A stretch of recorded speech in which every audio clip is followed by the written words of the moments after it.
You know how we usually picture the solar system looking something like this, but in reality, it actually looks more like this?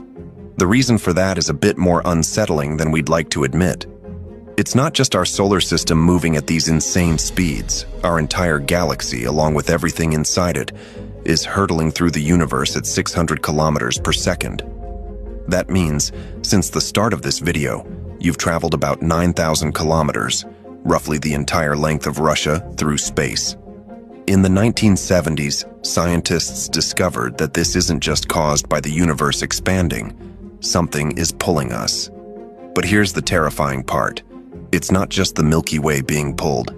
Every galaxy in our local group, about 100,000 of them across 500 million light-years, is on a collision course with the same mysterious object. We don't know what it is. All scientists know is that it's called the Great Attractor.